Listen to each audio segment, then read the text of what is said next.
I'm Jamie Forbes for Fine Art Magazine, and I am at the booth of Malteste Expressionist Photography at Artexpo. Hello, Malteste. Good afternoon. And you're going to tell me how you arrived at your name. It's a very simple story. My first Canadian ancestor, his name was Jean-Marie Malteste, and he came from France to Canada in 1740. Oh, really? He was 14 years old. Oh, how interesting. Alone on a boat. And he came to Canada to explore a new country. And I decided to take his name because I thought his name was wonderful. Oh, it is wonderful. Yes. It is wonderful. Now, how did you know that your ancestor had come in 1840? It's 1740. 1740, pardon me, you're correct. One member of my family, one of my uncle, made a big study on the family. So I have all the information and all the facts. Everything is in a book.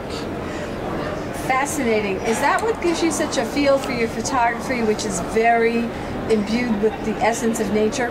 Yes, yes. Because, I mean, of course, I've never known this guy, but I would never be here if it were not of him and what he did. And what I like to do in life is really to explore new region and new areas and try to bring to viewers things that they have never seen before. And what was his job when he came, or role when he came? Do you know? Was he a fur trader? Was he a farmer? No, in fact, he was very well educated. So because of that, when he came to what we call Nouvelle-France in the region of Quebec, he was more like an accountant. He would write contracts and things like that. Fascinating. So right from the start, he had very important role in his community, and that's very interesting. I know I'm related to some Canadian fur trappers that were from the same era and went into Detroit and so forth and so on. So and I understand very well. That was my question, and I know you have a great love of nature. It shows in your work. I came and I saw this work. Can you describe the process for me? Sure.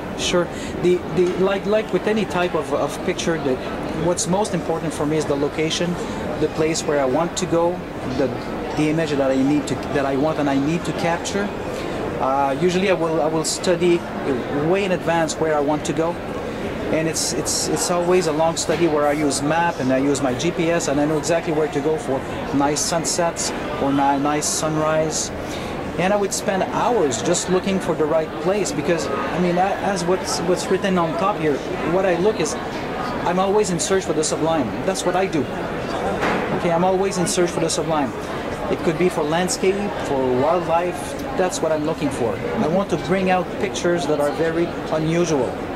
And it takes a lot of time to do that. Well, these are masterful images. The lion, we went over the lion a little bit yesterday. Yes. He's missing a piece of a nostril. That's right. But you can see the coarseness of the hairs. And this is done in your process, in the process in which you print your photographs. Yes. The way I do my photographs, you know, a lot of people would ask me if I edit my pictures.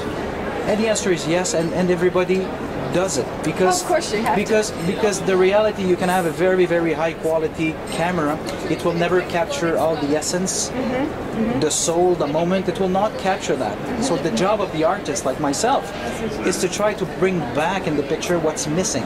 You understand? Yes, I do. So this is in the same way that you are looking for the essence in the landscapes that you shoot, or the areas you're going to shoot, you're looking for the essence of the sublime in the subject matters, and when you process the film, you're angling for the same perspective, the same essence of sublime. Exactly. That's exactly what I do. Landscape, wildlife, it's always the same thing. If you look at the picture here, the picture of the lion, it was a very intense moment because I was standing in my safari in the truck and this animal just looked straight in my eyes.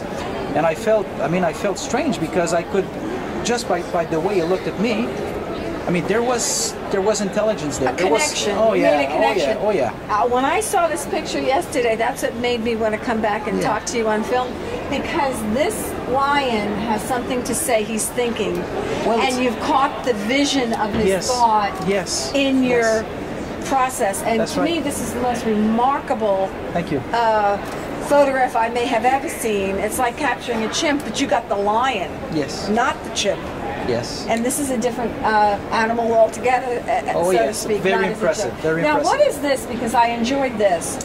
This picture was shot in the United States in Arizona. It's called Antelope Canyon. Yes. It's a very very special place. The walls are all made out of what we call sandstone. Yes. So because it's sandstone, it reflects light a lot. Yes. So you get variation of color, contrast.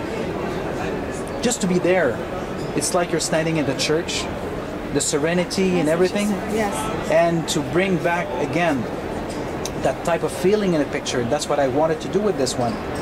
It's not an easy task, but I mean, this is what I like to do. I like to bring back the emotion, the moment. And this, to just be standing there, for me, it's a privilege. Oh, it's awesome. It's absolutely breathtaking. And the reason I ask is I have seen this canyon photographed one other time. Actually, the colors are not as brilliant as yours, but whatever it is you got, I know it's exclusive to this canyon. Yes, it is. Whatever that is, it's only there. I love the horses also. Can you speak? Yes. I'm sorry. Can you speak about the horses for a moment? Sure. The horses. I took this picture in May 2010. I was in Sedona. Really? Yes, and I had many horses just running in front of me. The landscape was beautiful. The light was great. It was coming from the left, and the horse. It's like they were running for the light. Oh, that's interesting. And I wanted to capture the movement.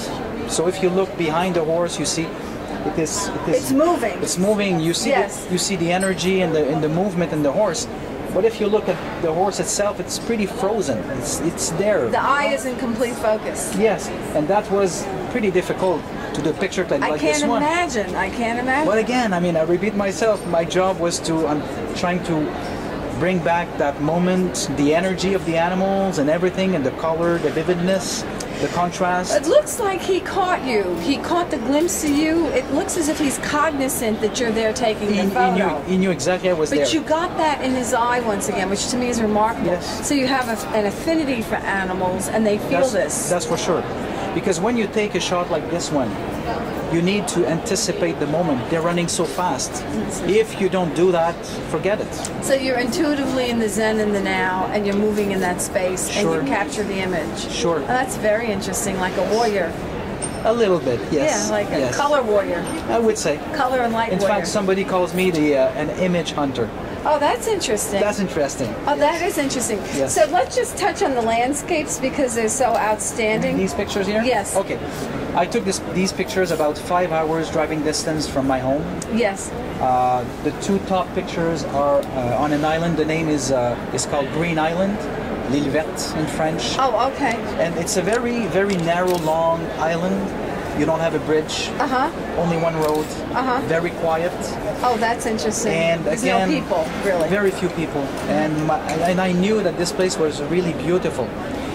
So again, I took my map and I did all my research and analysis and anything to figure out what was the best time of the year to take my shot. And I went there, and I mean, it was there waiting for my camera in my eyes. But the light is speaking to you. Oh yeah, oh yeah. And the light is special. Yes, it was a very, very special moment.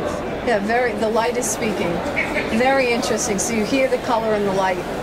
And the other piece I'd like to touch on is the hog, because I love it. That's a real funny story. I was in a park near my place about 3 hours. My wife was driving the car, and I was sitting in the passenger seat with my camera. And this little funny friend, I mean, it's really crazy because he went right in front of the car. He went around about 15 feet from me, and just left his nose on the tree like he wanted me to take the picture. Oh, that's so fascinating. I mean, I had to take the picture. That's so fascinating. And he placed his nose like 2-3 times to be in the right position. Yes. And I took the picture, and there it is. Everything was there. Such a sweet look in his eyes. He looks happy. Yes. You know? He does. Yes, and in fact the name in French is called allégresse. And allégresse means in English stress-free, very happy, very relaxed. Allégresse. That's the name of it because that's what I saw in the animal. Beautiful. So I want to thank you. Thank you very much. So tell me the name of your website and your business again so that people can reach you on the internet. Very easy. It's my artist name. It's Malteste. We spell M-A-L-T-E-S-T-E.